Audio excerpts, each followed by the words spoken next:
Many months later, we finally have proper electricity in the garage. We ran the number 2 gauge, obviously 2 black, 1 white, for 100 amps worth of service. Also added a little extra here. Figured since I was digging this big hole, I might as well run some shielded Cat 6 cable. So this is just like an underground direct burial cable. Got it from Amazon. It's actually pretty decently built. It's full copper, not just that aluminum copper cladded shit. And it's got a shield or a foil shield on it, so it should be good, given that it's running in the same hole as the 100 amp service. So we'll go outside. We'll have a look.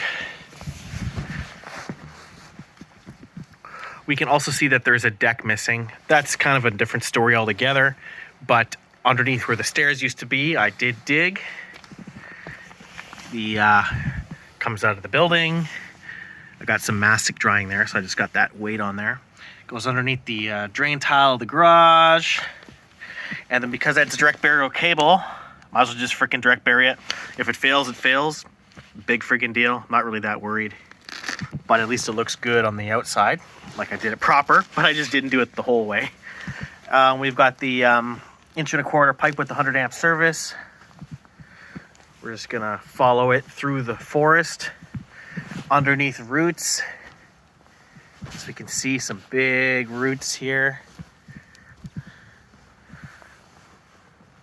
Yeah, this hole was an absolute bitch to dig. Counted some irrigation lines. As we can see, the whole backyard is irrigated, so got some repairs to do. As you can see, I hit a couple of them, which shouldn't be too hard to fix. Moving on, you can still see the underground Cat 6 running under here still.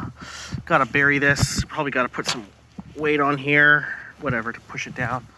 We got this horrible section here where these big trees are. Just got some huge roots under here. That was pretty tough to get in there. So I just didn't want to cut any of the big roots. I didn't really want to kill trees or compromise the tree stability. Now more irrigation. And now we've got this big cluster here. You can see another giant root from this big cedar goes right there. Headed right for the septic field, as it would turn out. And I tunneled under there with an auger and my drill.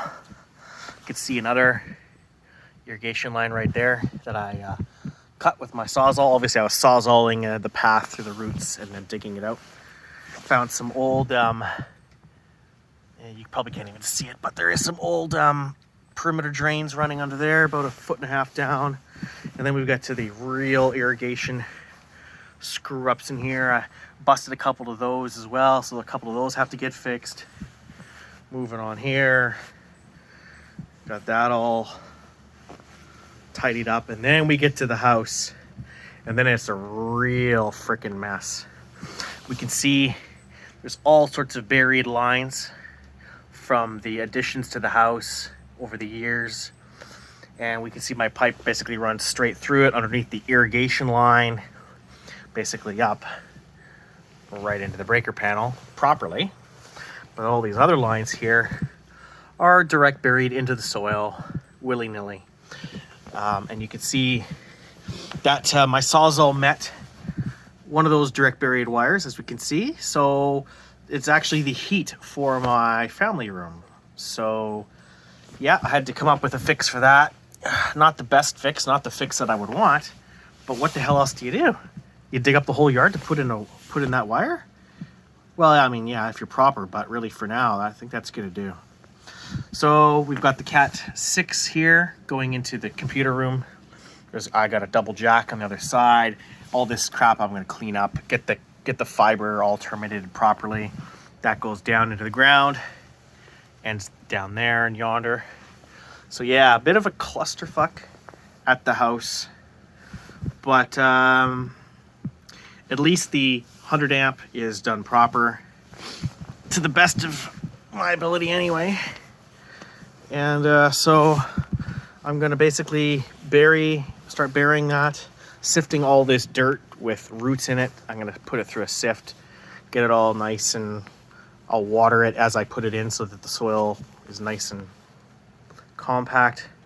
And that's going to be left out. As you can see, it's at the same height of the sprinkler head, so that way you never lose track of where it is. And then I'm just going to get a whole bunch of yellow tape, and I'm just going to fill this whole pipe, this whole canal with the white, or not the white, but the yellow tape, caution tape. So that way I don't end up with another situation like this. So yeah, many months down the road, and it's finally ready to be buried. Bye for now.